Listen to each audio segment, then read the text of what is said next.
Howdy, howdy. Welcome to the New York Power Hour Wednesday night on Best Damn Sports. I'm not Jeff, and I'm here with Peter, Baby Squid. How we doing tonight?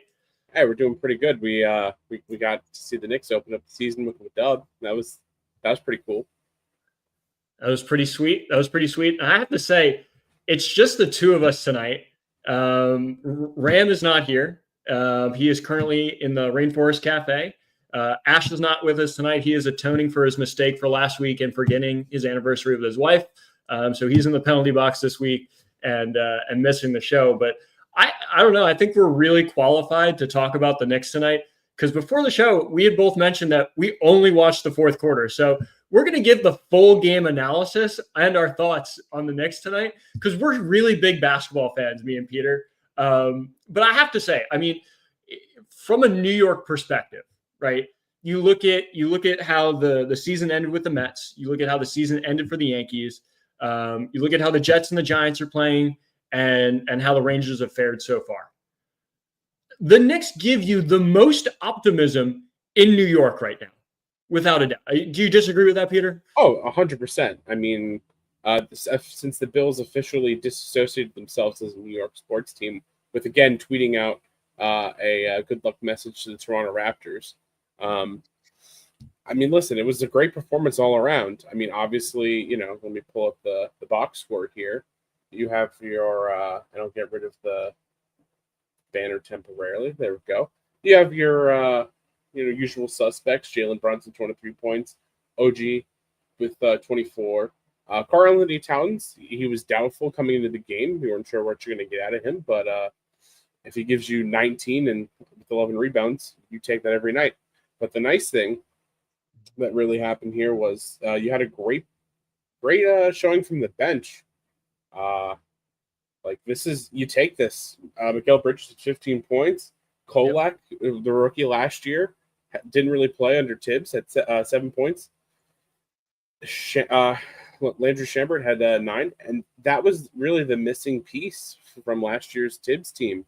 They have absolutely nothing from the bench. It was entirely the Jalen Brunson show, and while obviously he's still going to be your main piece there, like this is a much more complete Knicks team so far than last year. Yeah, I have to say, I mean, and Miles McBride with 15 points was really, really great off the bench. Anunoby had a really great game, double-double, as you could see from the stats. He looked really great down the stretch, hit some big three-pointers. I think one of the things I wanted to point out, too, is a lot of Jalen Brunson's points came from the free throw line. I think he missed one free throw. He did a great job getting to the line, again, making all of his shots. So really, I mean, it really came down to that, and you didn't really need him in clutch time today. I know they were up 15 at half. The game was tied at the end of the third quarter, and then they just pulled away. They absolutely pulled away. So great job by the Knicks. Securing the win, getting that first win of the season, and really starting off on the right foot, and continuing the optimism at Madison Square Garden because. It's the only chance for a championship in New York right now. I can't express that enough. So we're in total topsy-turvy world in New York where the Knicks are giving us the most hope.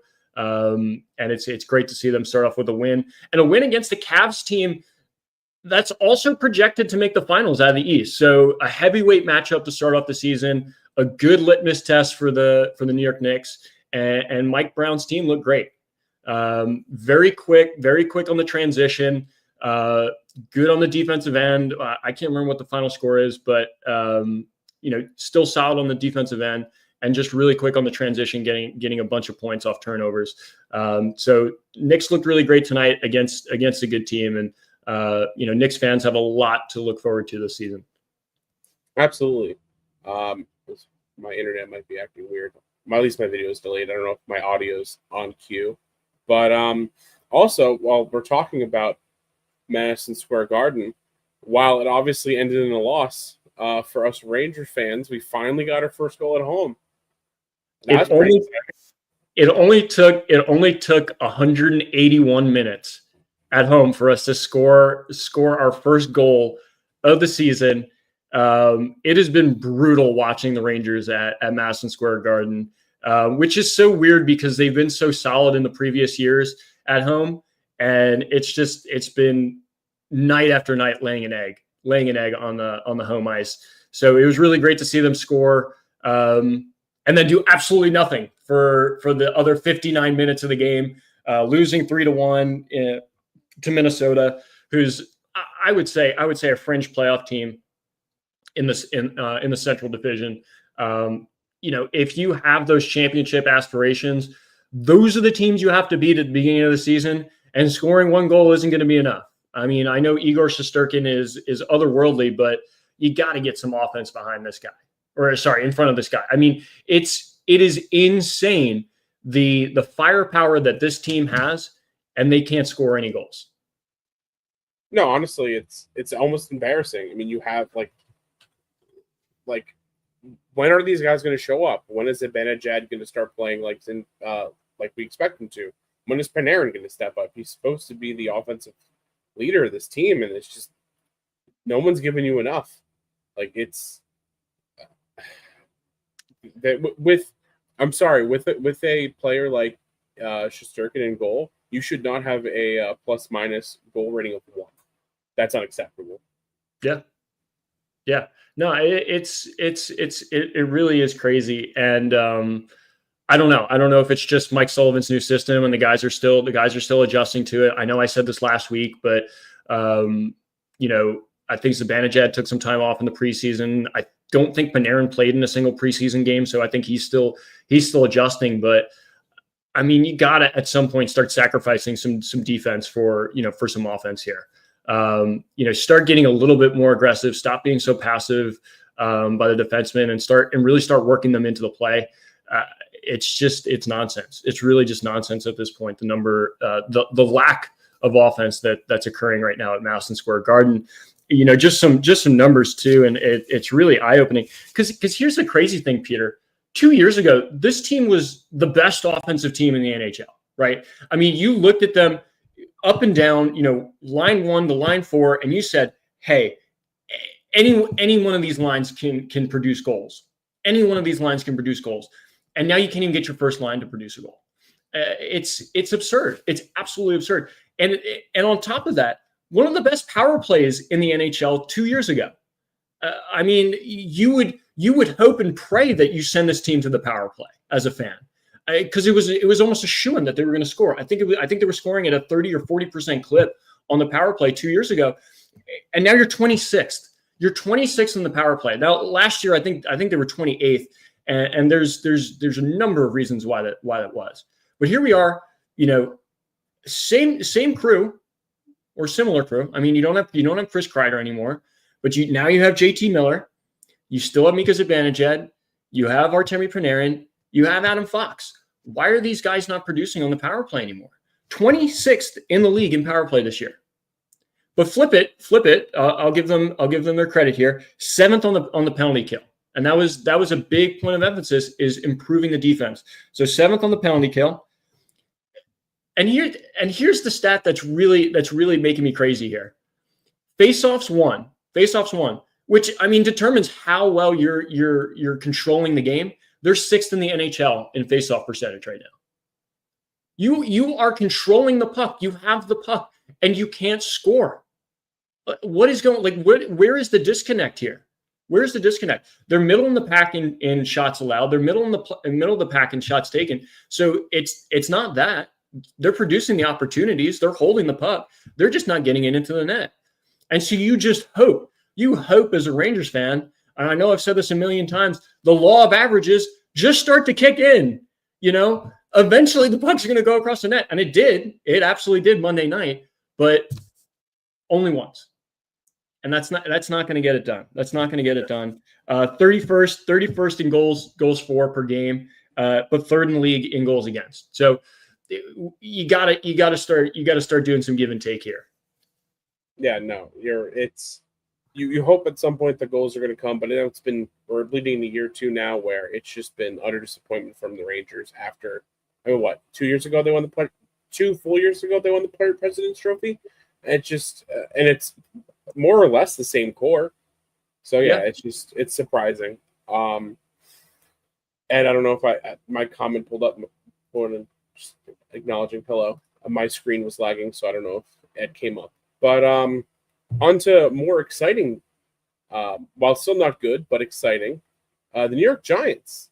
At least offensively, they sure look like a fun team this year. You have Jackson Dart and Cam Scatterbo just absolutely killing it for them.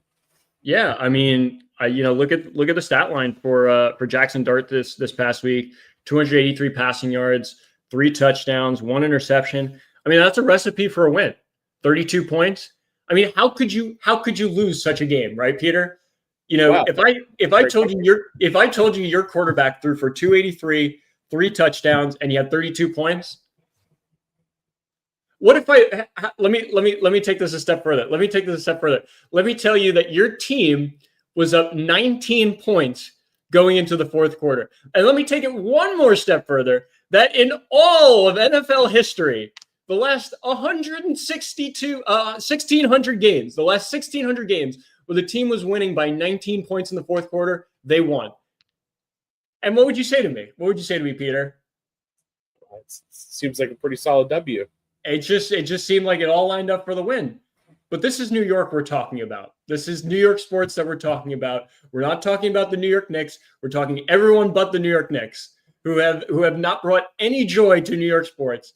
And it just keeps getting worse, Peter. Like it's bad enough that the Jets are bad. It's bad enough that the Giants are bad. It's bad enough that Mark Sanchez is stabbing people and getting stabbed. I mean, what is going on in New York sports?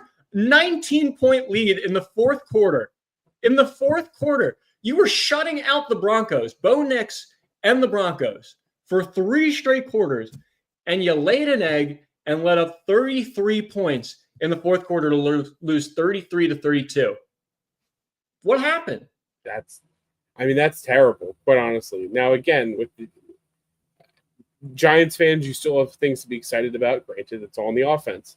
But that loss wasn't on your offense. It was on your defense and your kicker, who has since been sent to Azkaban. They released him a day or two ago. Did it only take 6 minutes of play for them to lose? Probably. I mean, I unfortunately did not watch that game. I was at my place of work, which you employ me at, Ed. But listen, 33 points in one quarter. It's just pathetic. That's New York Jets like, honestly. It's absolutely brutal. And for anyone out there that's pointing the finger at Jackson Dart for throwing an interception in the fourth quarter, like, grow up. Just grow up. I don't know what more you want from this kid. Thrown into the fire here.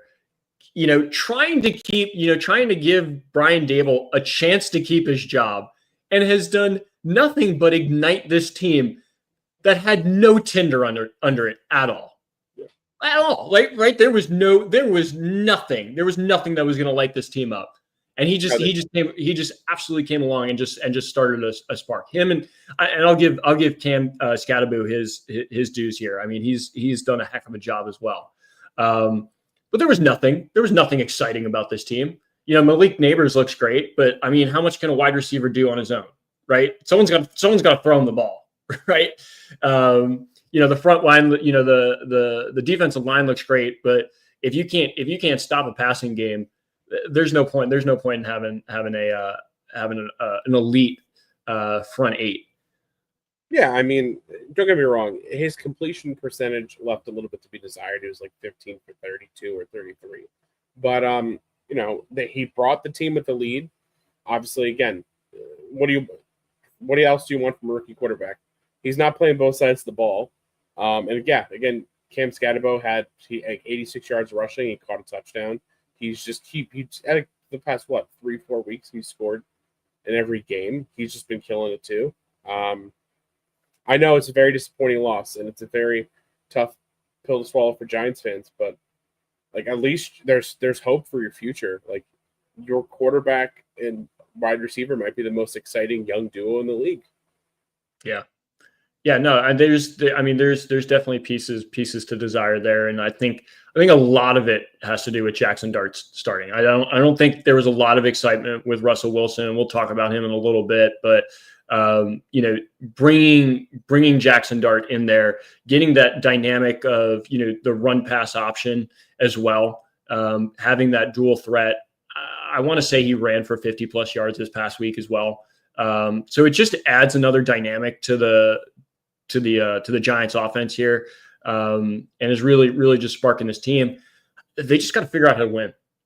I mean, the same thing happened in New Orleans. I thought they had a really good chance of winning that game as well, and just totally, and that one was absolutely on Jackson Dart there. A couple of fumbles, interception in the fourth quarter, in New Orleans. That's a rookie quarterback, right? That's a rookie quarterback playing the fourth quarter. But even on this past Sunday, I mean, one interception in the fourth quarter. I mean, come on, guys. Come on. Like, just one defensive stop in the fourth quarter would have won you the game. One extra point would have sent you to overtime. Two made extra points would have won you the game. I don't know. You can't put the blame on the rookie quarterback there. I thought he did a really great job. I don't know. Peter, what are your thoughts on the outlook for the Giants this season? I don't think that they're a playoff team, and I think you would agree with that. But I mean, do you keep running out? You just keep running out there and trying to develop Jackson Dart, right? No, 100%. And like I talked earlier in the season, and I was wrong. I thought you should have given Jackson Dart the full year to learn behind Russell Wilson, but the team looked absolutely lifeless with Wilson at quarterback, and Dart's been a breath of fresh air. Again, you're not going to do anything this year, and that's fine. It's his first year. It's all at this point for him. It's all about learning and growing as a quarterback, and then you as a organization building a offensive line, offense, and then a defense around him. And we've seen in this league, it only takes a good quarterback to turn it around. So, if I was a Giants fan, I'm super pumped for next year. You have nothing but excitement in your future if you're a Giants fan. But we brought him up twice now, so I did want to bring up this tweet that Russell tweeted over the weekend. Why did that one go up? That's a good tweet. There it is. So Russell Wilson tweeted this out: classless but not surprised. Didn't realize you're still bounty hunting 15 years later through the media. And this was in reference to Sean Payton talking about how he wanted the Giants to have Russell Wilson start at quarterback instead of Jackson Dart against them. And Sean Payton has said some not great things about Russell Wilson since he was his quarterback in Denver, and honestly, it's a bad look for Sean. Like, why are you still going after this guy? It's been like 2 years now. Like, at some point, you got to get over it. It didn't go the way you wanted it, but like, you have a new quarterback now. People seem to be excited for Bo. So just like, stop talking about a guy you had 2 years ago. Yeah, I don't know. And it's like, it's the subtweet for me from Russell Wilson. Like grow a pair. Like, I mean, is it really a subtweet though? Like, we all know who he's talking about. Yeah, like, but just add him. Just add him. Does he have a Twitter? I didn't check. I don't know. Maybe, or just maybe make it more direct. But that's pretty direct. I don't know. But bringing up the bounty gate. Yeah, I mean, I don't know. I don't know. Just it's funny from Russell Wilson. It's like you got benched this year. Like, it's not about you. Like that, and that's the other thing too, is that, and I know this has always been Russ's MO, is just sort of making it about him. It's like, your team just lost. Like, your team just took a really brutal loss, and you're more focused on what your ex-coach said about you. I think it was more of a heat of the moment thing, at least when I was reading. And I think Sean Payton had made comments about it, and he had said it wasn't directed to be negative towards Russ. Take it or leave it, right? Take it or leave it, whatever. You know, You don't and believe that, do you? no, I do. I absolutely do because because he easily could have doubled down and just been like, no, that was about Russ. He sucks. And no one would have batted an eye. Like no one would have batted an eye if Sean Payton just said, no, Russell Wilson sucks. Right? Like empirically, he was not good when he was in Denver. Yeah, I mean, he has been good since Seattle, and even then, like Exactly. I couple mean, years he kind of showed flashes last year, and someone else who we'll talk about later showed flashes last year, but on the same team, no less. And no, I don't think anyone would have batted an eye if Sean Payton turned around and just said, no, those were directed right at Russell, right at Russell Wilson, and no, he sucks. yeah, Right? I mean, Like he could have nobody easily, would have batted an eye, but like still, there's no way that those comments were not directed at Russell Wilson. Like I don't care what he said after the fact. It's 100% at Russell Wilson. I don't know. I don't know if they're directed towards it. I think it was just more of a heat of the moment, maybe game plan kind of stuff. But just going back to Russ, it's like again, you guys just lost your game. Brutal, like absolutely brutal loss, and you're still going to make this about yourself. Yeah, I mean, but Russ isn't really part of the team anymore. Like, and that's my point. That's my point. Is like you were brought here to start and mentor Jackson Dart, right? And they lost it all with what, 2 games? Right. Yeah. You lost your starting job in 3 games, but you still have the duty of mentoring Jackson Dart. Is this how you want to mentor Jackson Dart? Well, you know what?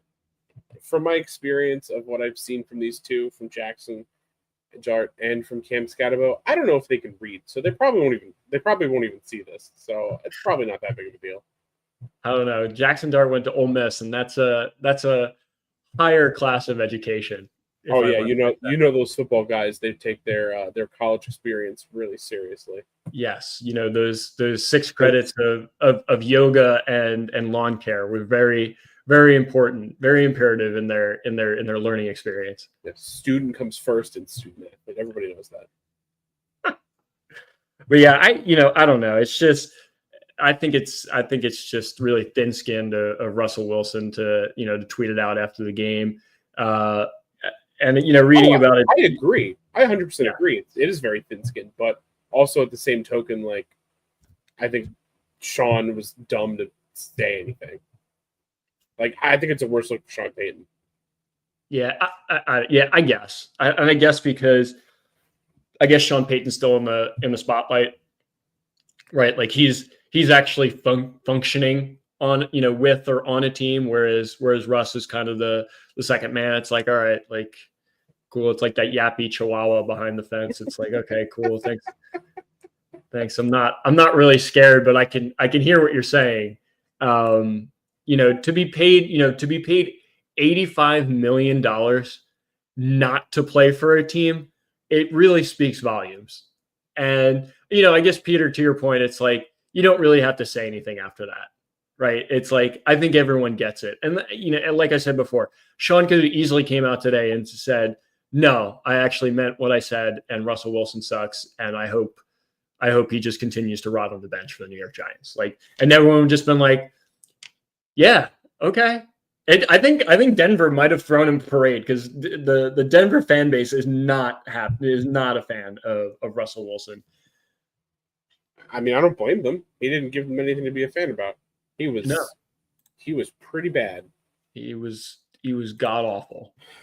God awful. Well, Luke, I don't know if there's a better transition that we can go to when talking about god awful. God awful. I wonder who we're going to talk about here. I think it's perfect time to talk about the New York Jets. It's funny.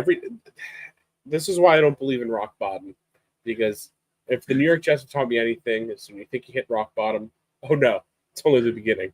It's going to get worse. The New York Jets lost to the Carolina Panthers. Honestly, don't even have any stats.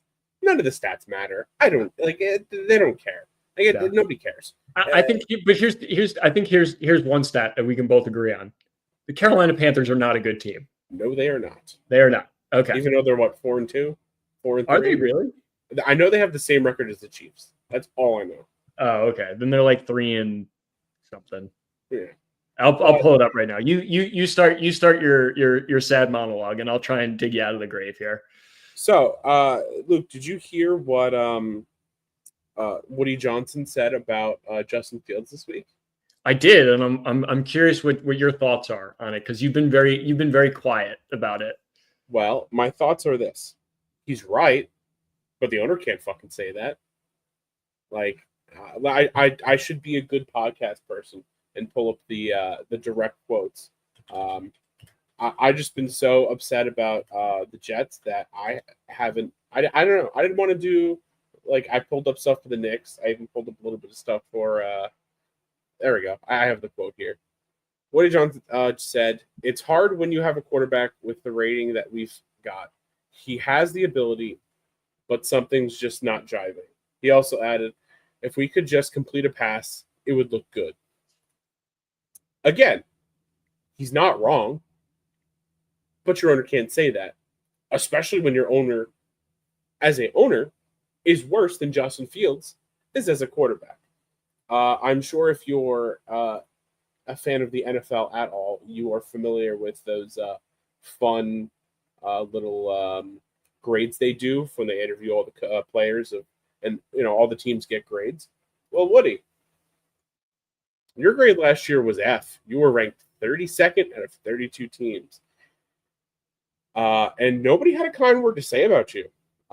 His average rating was owner Woody Johnson average rating for perceived willingness to invest in the facility is 5.58 out of 10 from Jets players, a ranking of 32 out of 32 owners. And then it cuts off at the end there, but the players feel that Johnson does not contribute to a positive team culture. Shocking that the guy who just made those comments about his starting quarterback does not contribute to a positive team culture.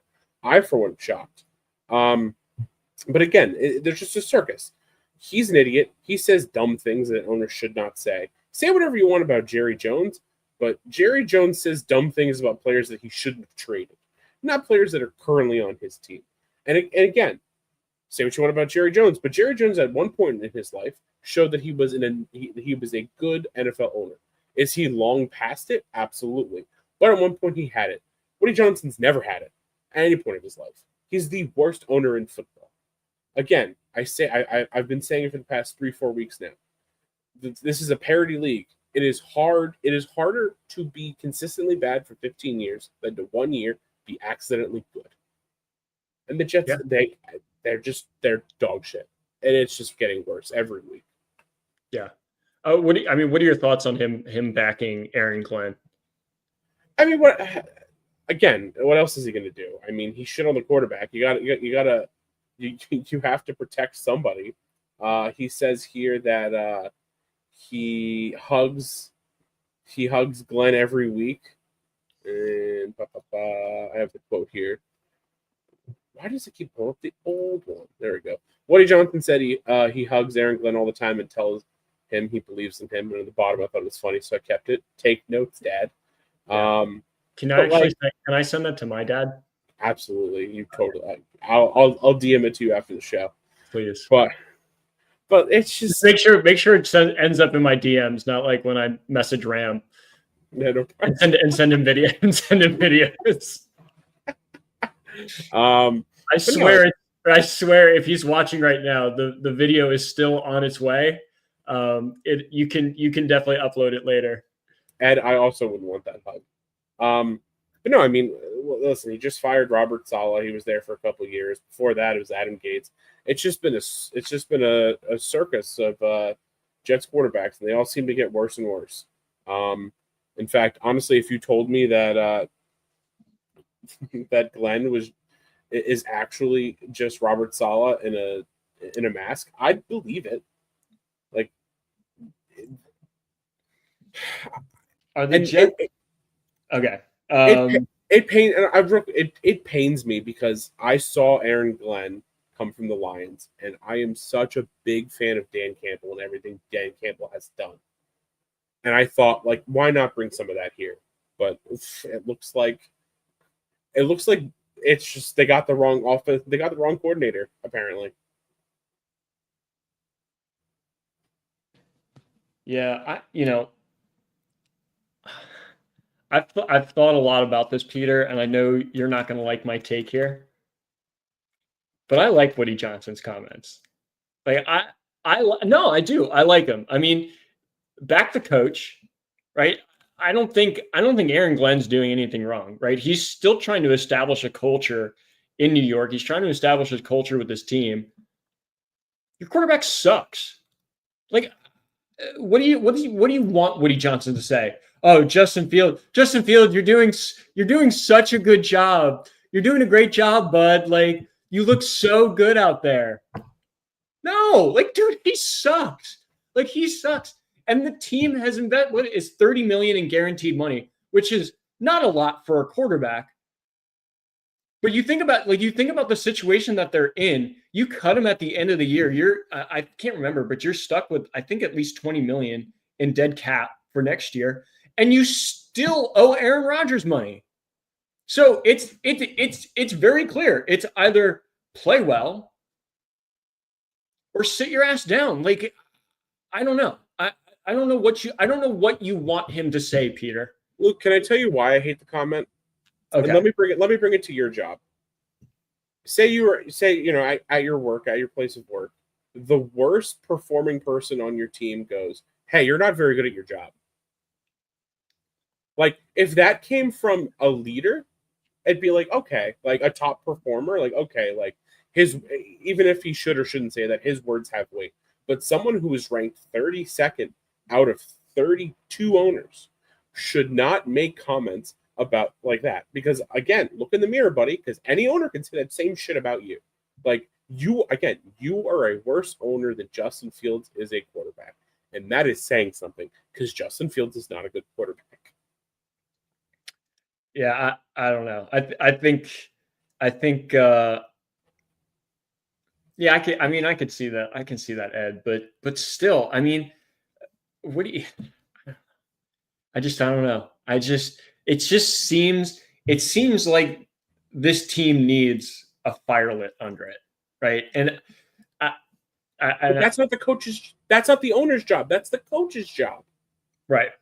The owner's job is to sit there and then be like, "Hey, I'm the GM. I'm the coach. I want this guy." You say, "Okay." Hey, we need this. Okay. Yeah. Yeah. Like, but he's also someone sitting there for 7 games and watching Justin Fields run around and have negative 20 passing yards one week, lose to the Carolina Panthers. What were his stats? But who signed the contract? Who signed the contract? Who was like, okay, let's bring him in here? Him and the team that he brought in to run this organization. Right. Yeah. And on top of all of it, the New York Jets hired a consulting group that decided to hire Aaron Glenn. Would you like to know who one of the members of that consulting group was? It was Mike Tannenbaum. The GM you fired. Yeah. Yeah. No, I love that move. And Tannenbaum was never a player's GM. He was a money GM, which is weird that football has money GMs and personnel GMs, but that's besides the point. Right. It's like imagine they brought back Rex Ryan. Like, imagine that was the move that they made, right? Because Tannenbaum was the GM when Rex Ryan was the head coach, right? Luke, please don't say that, because he might hear you and he might do that. Oh God. No, I think you give Aaron Glenn his chance. I feel like there are pieces that have been improving with the Jets. Where?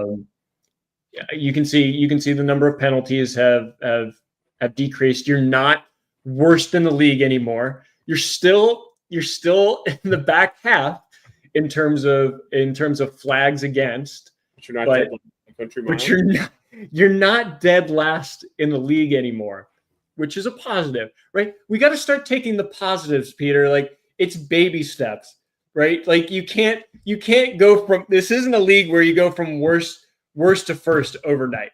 Yes, it is. Yes, it is. It literally is, Luke. It literally is. Tell me one team that has done that in the last. You can tell me how many teams have had a terrible season, drafted a good quarterback, and then were good the next year and made the playoffs? It happens all the time. Shit, look at the Giants now. We were just talking about them, how they look terrible with Russ and Wilson, and they put in Jackson Dart, and now they're fun to watch. They're fun to watch. I'm not asking. What is their record since Jackson Dart has become starting? That's irrelevant. No, it is relevant. No, it is relevant. Because there's a difference between looking exciting and being successful. And then there's the third option, which is the Jets are doing, which is nothing. Nothing. Well, yeah, right. But it's baby steps, Peter. It's baby steps, right? But they're not taking steps. Just embrace the Lions way. Just embrace it. Dude, but they're not taking steps. Literally, they're just shooting themselves in the foot. Like, Luke, I get what you're coming from as a neutral here, but I've been living this nightmare since like 2006. Okay, it doesn't get better; it just gets worse. It's funny that you mentioned 2006, because that was a turning point in my life when I decided to become a Detroit Lions fan. So you want to sit there? That's why I decided to become a Jets fan. You want to sit there and tell me that I don't understand what's going on, buddy? I get it. I think you've gotten soft. I think you've gotten soft. I haven't become soft. I've become optimistic. I've seen the process, Peter. I've seen it happen. I've seen it. You just got to be patient. Luke, we literally we ripped the mantle off your hands of the worst team in the NFL. It's now the Jets. I know. No, you know what? No, it's I don't accept who's that. Worse than the Jets? No. I don't accept that. I don't accept that, because if we were duking it out for worst team in the NFL, I would accept that. But as an organization, the Lions have pulled themselves far away from being the worst team in the NFL. I don't know. I think the Jets are. I'm not disagreeing with the Jets being the worst team in the NFL. I'm talking about historically. I think this could be a good exercise to do next week. We can look side by side on who's had a worse overall history, the Jets or the Lions. This is the New York Power Hour featuring the Detroit Lions. Hey man, when we use it as a measuring stick, it counts, or a stick of shit in this case. But I mean, again, like you talk about the NFL being a parity league, right? Go back, what was it, 2012, 2013, 2014? I mean, the Jets were a good team. No, they weren't. I don't know. What were the good Mark Sanchez years? Am I off by 09 and 010? Yeah, there we go.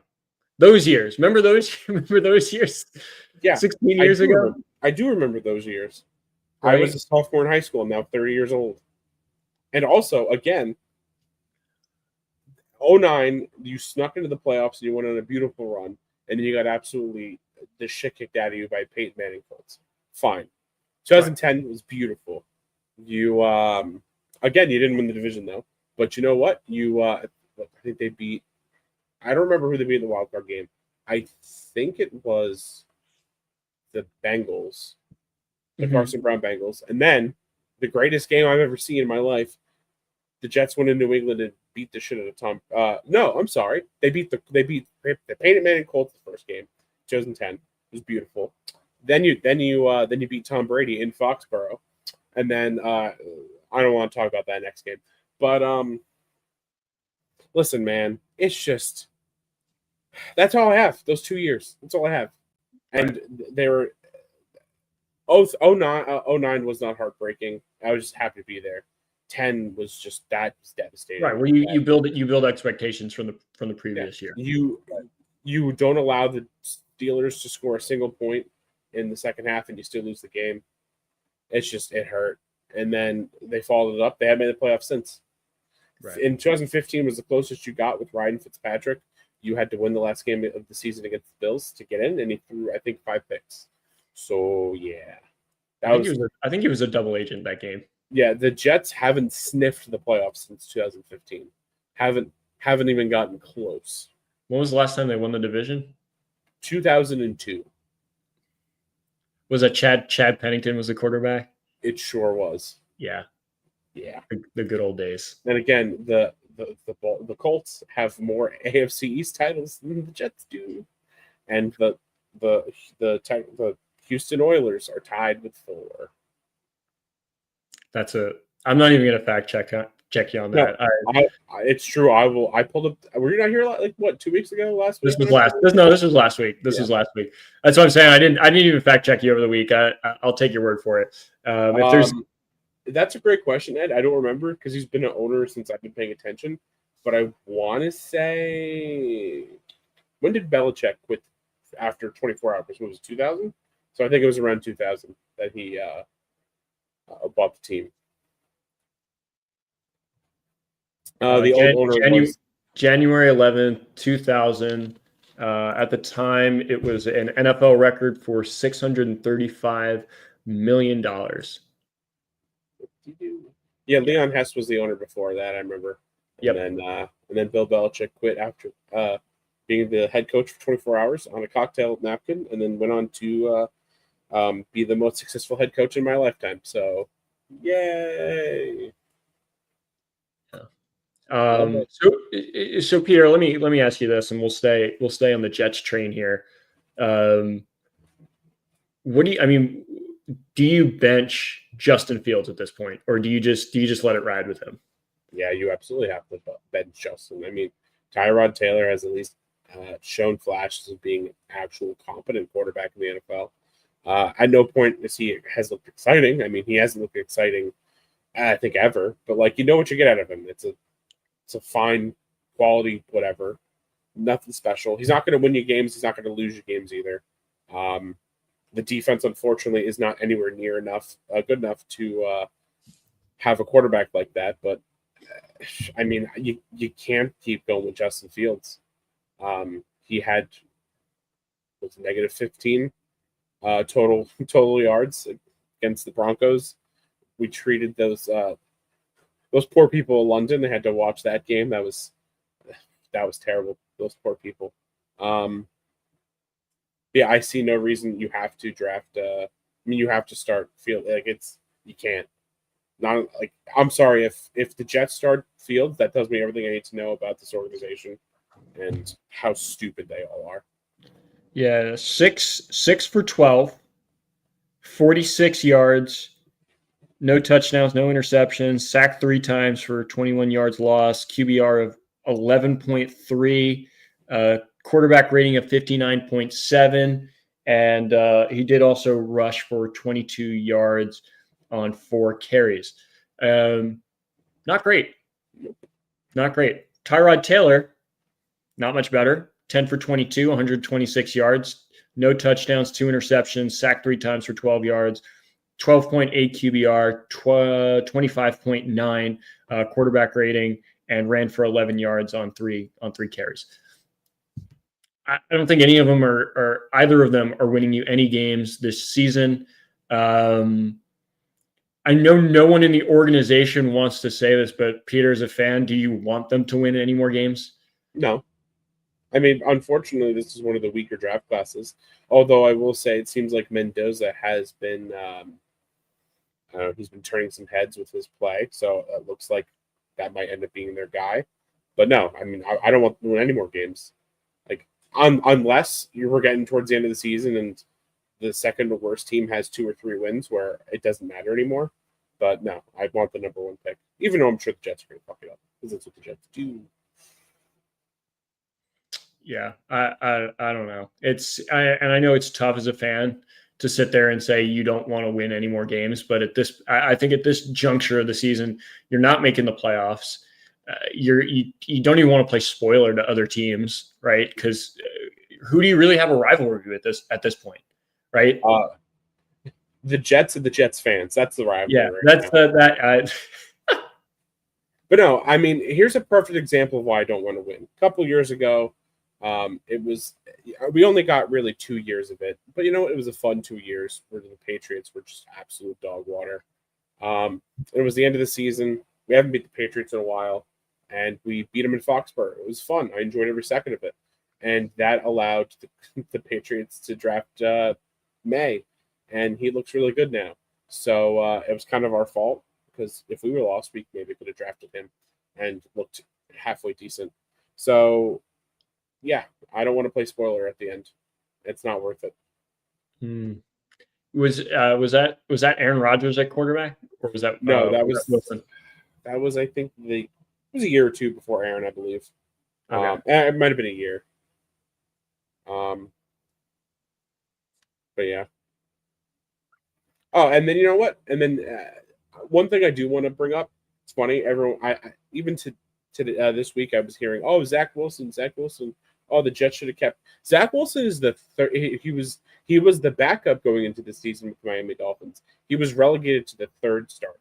So I don't know if you've paid it again, Ed. I apologize. I know you're a Dolphins fan, but if you paid even a half of a second of attention to the Dolphins, you know that Tua is just absolutely playing like dog shit this year, and he lost a quarterback spot.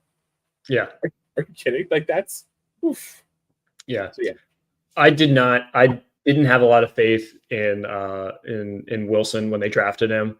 I thought he was very undersized. I thought he was very underage. I did not think that his decision making was very good at the quarterback position. I think it was going to be a huge adjustment for him to be an NFL quarterback. And obviously that adjustment wasn't made. There are arguments made that the Jets organization wasn't nurturing enough for him, but golly, he was not ready for the NFL, and I think the Jets were probably the worst landing spot that he could be at. So I was not a fan of the Wilson draft pick, but it's been all over the media too, and it's sort of been this narrative that quarterbacks leaving New York play better outside of New York. I mean, yeah, I think it's a little. Listen, I don't disagree that the New York Jets are a obviously terrible place for any player to go, let alone a quarterback. But again, Zach Wilson was the third, got relegated to QB3 in the Dolphins. Geno Smith, he's fine.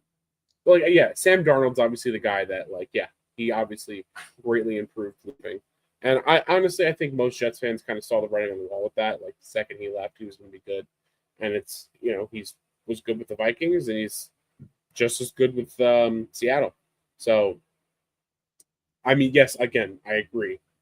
The Jets are a terrible organization for developing players, but it's really everyone's talking about Geno.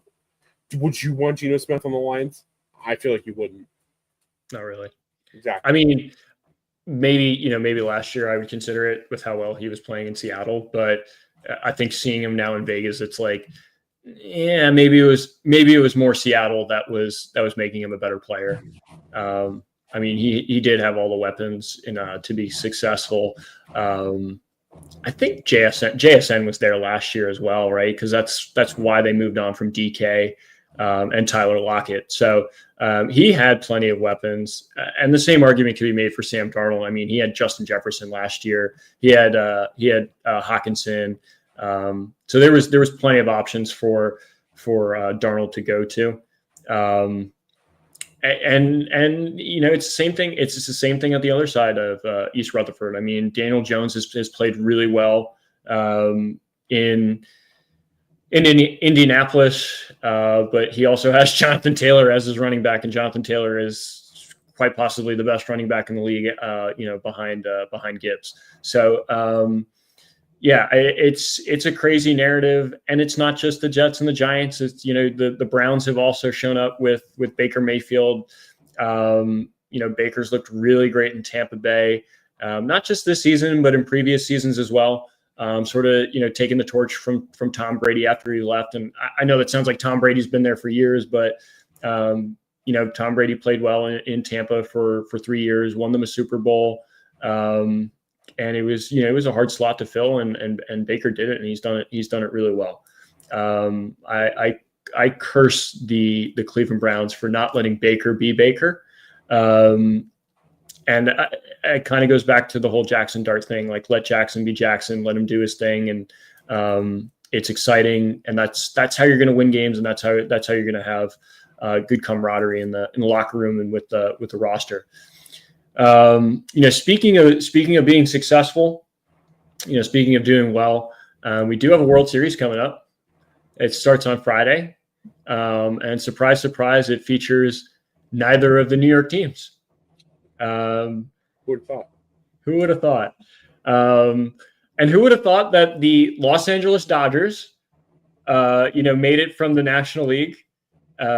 Really big surprise with that roster. But even more surprising is the Toronto Blue Jays, coming back down from 3-2, coming back from a roster that no one really thought this was a playoff team. And they went out and won the AL. And not just won the AL in terms of record for the regular season, but they won the AL in the playoffs as well. And now they're representing the American League in the World Series. So it should be a really interesting matchup, Canada versus the US, the East Coast versus West Coast. Peter, let's do this. Who do you think is going to win? And then who do you want to win? Let's do that. I mean, the Dodgers, and it's not even particularly close. I feel like I know the Blue Jays has been a fun story. They had that thing with Michael Kay that I've particularly enjoyed. And anytime anyone makes Michael Kay look stupid, I applaud them.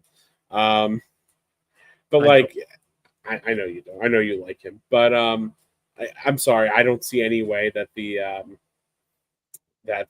don't see any way that the Dodgers lose the series. Last year, they won the World Series and they did not have the starting pitching. This year, they switched to a 6-man rotation, and that seems to have really helped a lot of their starters stay healthy, and they're pretty much ready to go on that end. They win on starting pitching. They win on bullpen for sure, because Toronto has a terrible bullpen. And 1 through 9, the Dodgers are way more complete. Sports betting isn't illegal in Canada, so Shohei can have a real good time, at least 2 games during the World Series. But yeah, honestly, I mean, I don't really care who wins. Like, it doesn't really affect me either way as a Mets fan. But I feel I see no outcome where the Blue Jays win.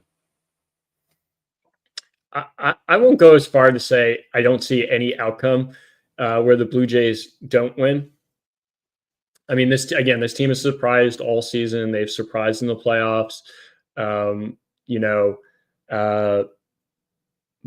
But you're absolutely right. I mean, it is almost a David versus Goliath matchup here. The Dodgers are stacked, absolutely stacked. I mean, when you can throw Tyler Glasnow out of your bullpen and still have a respectable, not even respectable, a top tier elite rotation, have Roki Sasaki closing games for you.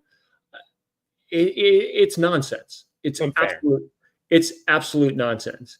So yeah, I think the Dodgers are heavily favored in this matchup. Who do I want? Who do I want to win? Well, I was talking about this before. I think this is really, as a Yankees fan, this is almost a win-win, right? Because Toronto wins, and you're like, okay, well, we lost to the World Series champs. Like, what else could we have done, right? If the Dodgers win, it's like, okay, well, the Dodgers were always destined to win. I mean, look at the roster at the beginning of the season. Look at all the stuff that they're pulling with their payroll and guys in their minor leagues. Like, this was always destined to happen, right? So for me, it doesn't matter. Dodgers, Blue Jays. I just, I hope the asteroid just hits the field and, or the players just decide to go on strike. I think that's the more peaceful way of looking at it. And I was talking about this earlier. I think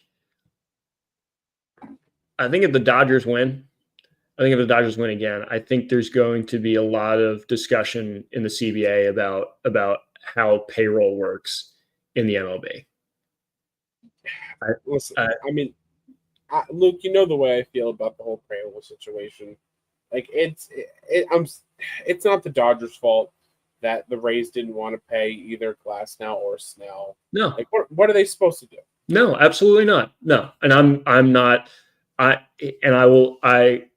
will stick with this because this has been my argument in the NHL. I love teams that spend money. I love teams, and I will never put the Mets down for spending money. Right? I'm happy that they have an owner that wants to spend money. Right? And they do. I say the same thing about the Golden Knights, the Tampa Bay Lightning in the NHL, right? Mid to small market teams spending money. I love that. And you can't fault the big market teams for spending the money, for getting those players. I mean, there's no knowing that these players are going to be the players that you acquired, right? Like Tyler Glasnow could have turned into total crap, right? Blake Snell could have, just totally fallen apart, right? Freddie Freeman could have just stopped being Freddie Freeman after they decided to pay him, right? Shohei Ohtani could have just stopped showing up, and they still would have put him in the Hall of Fame, right? But they did, and they got the right players. They're spending the right money, and it's all clicking. It's all clicking, and I can't fault them for spending money. Who I can fault are the teams that are not spending money and are consistently creating this parity. And I'm looking at you, Pittsburgh Pirates, not you. And I know I brought this up months ago on the Friday baseball show. I can't stand the Pittsburgh Pirates. I can't stand them. I cannot. You look at the rotation they could have had. Garrett Cole, Tyler Glasnow, CBL's best, Shane Baz. I mean, it's Joe Musgrove. And now you have talk about Joe Musgrove on this podcast. And you have Paul Skeens, Joe Musgrove. To this day, before or since, I've never seen an ear that shiny. It's not the Dodgers' fault. It's not the Dodgers' fault. It's not the Mets' fault. It's not the Yankees' fault.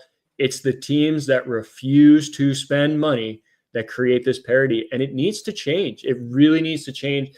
And I get very upset. And I know I go back and forth with Ash. I hope he's on the show next week, and maybe we could talk about this again. I get upset with the players. They did not do the right thing during the last CBA agreement. I mean, they should have been fighting for a floor. And I know they're going to say, "Oh, well, the owners would never buy for it." Players, you need to step up and say, this is a necessity. We cannot keep competing for contracts from 5 teams and no one else wants to spend money. It's almost like it was planned this way so that they can do it in a couple of years. And again, I didn't even mention 2 of the players that you mentioned. Freddie Freeman wanted to re-sign with the Braves. Braves didn't want him. Shohei Ohtani was a free agent. He went to the Angels and said, "This is the contract I will accept." They said, "No, thank you," and he went elsewhere. So again, you brought up the Pirates, thinking about the rotation from the past. Don't even look at the past. Look at their current rotation. You have the best pitcher in baseball on your top 2 at worst on your team for essentially free. He's essentially free, and you're not putting any money into it elsewhere. It's just and you're doing, and look at the Detroit Lions. They did it a couple years ago with Max Scherzer. It looks like they're going to do it again this year with Skubal. If you're not, the Detroit Tigers are not a small market team; they're a mid market team. They have the money to spend. They don't want to. Right. It's the same, and it's the same thing with the Braves. I mean, they literally just came off a World Series win, right? Here's the crazy thing about the Braves, and maybe this is a frustration for another day. They own the Southeast, right? Like there is no other team in the market. Granted, Tampa Bay is there. No one gives a shit about the Tampa Bay Rays. I don't think the Tampa Bay Rays give a shit about the Tampa Bay Rays. Miami Marlins I mean, Marlins will soar, but no one's going out. No one's going out to the Not games. in attendance. No one's going out to the Marlins games other than the guys who bring their trumpets and their drums, which I think is really cool. I think is a very cool thing that the Marlins did. But the Braves, I mean, they own the Southeast market, and they're constantly just kind of like nitpicking their payroll. It's like, guys, come on, like, you're not a mid-market team. You're not a mid-market team. You're the Atlanta Braves. People, it is a national brand. It is a national brand, the Atlanta Braves. Of the historic, it's like one of the historic franchises. You go anywhere in the country, you'll see someone wearing an Atlanta Braves hat, and they cover such a large part of the country, and you're constantly just trying to nitpick your payroll. Now, granted, they do have a bunch of stars on their team, and they do a great job of scouting. I will absolutely give them that, and that's where they differentiate between, the other small market teams that refuse to spend money. They will spend money on their guys. They'll just do it in a cost effective way, i.e., Ronald Acuna, i.e., Ozzie Albies, Matt Olson, getting these guys early on long-term contracts, low AAV. Totally fine with that. Totally fine with that. But you want to look at Pittsburgh, you want to look at Tampa Bay, you want to look at Oakland, soon to be Las Vegas. Spend money. Start spending money. I mean, it's absolutely ridiculous, the parity in this league. And if the Dodgers win, it just continues to prove it. The funny thing is, the worst team out of the bunch we didn't even mention, because the Rockies do spend just in the worst way possible. Like Peter, we've gone over this. They're just an unlucky team. Like, they're just an unlucky team. No, like, it's like, obviously some of these teams that we've mentioned, the Pirates, the Marlins, they're being bad on purpose. The Rockies are not being bad on purpose. They just need one pitcher. They just need one pitcher to be good. Just one? Okay. They're right. They got shortstop on lock.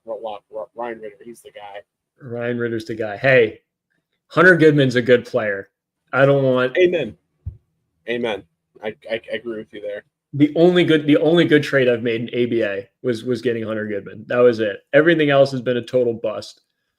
Thank you, Ash, for that trade. All right. Well, we're coming up on the hour, Peter. Is there anything else New York sports you want to talk about? I think we've covered everything from Knicks, Rangers, Giants, Jets. We skipped over the Yankees and Mets and talked a little bit about baseball. Anything else on New York sports you want to chat about? No, I mean, we can get right into closing thoughts unless you have something else you want to bring up. I'm good. I'm good on New York sports. All right.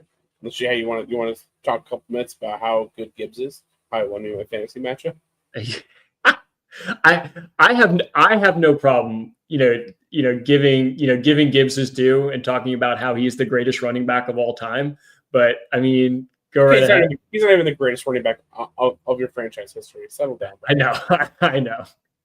I literally said that in like Barry Sanders face game, and just like, no, bro, like that's not true. I was like, sorry, Barry. No, but I guess just to wrap it up with closing thoughts. Well, we're in the process, I guess, talking about owners who spend money. Here we have. I gotta stop doing this. God, I'm so bad at this. Come on, Dad, take notes. This is why Ram runs the board when he's here. But kind of a big story happened in the New York area where a bunch of teachers of a school didn't really get any funding from the district for school supplies and stuff, so they had to pay a bunch of money out of pocket, and they set up GoFundMe kind of thing. And Mets owner Steve and Alex Cohen donated $1.3 million to these teachers so they can buy school supplies for their students. And again, I know there's a lot of things that Steve Cohen that he's done. We don't need to get into it. He hasn't always done great things with his money, But it's just good to see him doing stuff like that. It's part of when you're an owner of a team. It's also about the community, supporting the community that you're a part of now. And has he been a perfect owner since he's been here? No. His track record, certainly before he bought the team, professionally is spotty. But since he's always tried, and he seems to care. And considering the ownership that I'm dealing with the Jets and the ones that I was dealing with the Mets before, in the Wilpons, this is a breath of fresh air, and I will take this 10 out of 10 days. That's awesome. Yeah, no, that's great. That's great work from Steve Cohen. And coming from a family of teachers, I mean, there's such little appreciation for them. And these are the people that are shaping young minds, and creating the future. And I think that's really great of Steve to go out and donate to that cause. So awesome look for Steve and the New York Mets. Going from awesome look to not so awesome look. Peter, I don't know if you watched Thursday Night Football last week. Steelers and Bengals. They called it the Icy Hot Bowl. Joe Flacco against Aaron Rodgers. Two of the old dudes in the league just squaring off, duking it out. It was a phenomenal matchup. But notable for me, and I don't know, Peter, if you saw this, but there was a moment in the game where Aaron Rodgers had just thrown a touchdown. He's celebrating with his players, and his lineman goes over and gives him a hug and kind of tackles him, and he falls to the ground, and he just expressively gets angry at his lineman, just and I just want to say, and I know I've said this a number of times, Aaron Rodgers is a bad guy. He is just a bad guy. And it becomes it's so apparent, so evident, right? Peter, you just threw a touchdown pass, right? You just took the lead in the game. Your lineman accidentally tackled you. Are you going to get up and get mad at him? No, you're going to laugh it off. You're going to be happy, and you're going to go to the sidelines, because that's what a team player does. Do you know what a non-team player does? You know what someone who's only there for themselves does? They get angry because they might have gotten hurt. Aaron Rodgers is a bad guy, people. You're not going to hear any argument from me. This man held my franchise hostage for 2 years. And that's how we're going to end the New York Power Hour tonight. Aaron Rodgers is a bad guy. New York sports suck, except the New York Knicks, which we totally watched the full game and can give you really in-depth analysis if you want to go back and rewatch the first 3 minutes of the show. But it is a very bad time in New York sports, but a lot of optimism at Madison Square Garden, particularly on the hardwood side with the New York Knicks. For everyone who's watching, thank you for watching this week. Thank you for Peter for showing up this week. And looking forward to talking with you all next week. From not Jeff, from Peter, Ash in the penalty box, and Ram at the Rainforest Cafe. Thanks everybody for watching. We'll see y'all next week.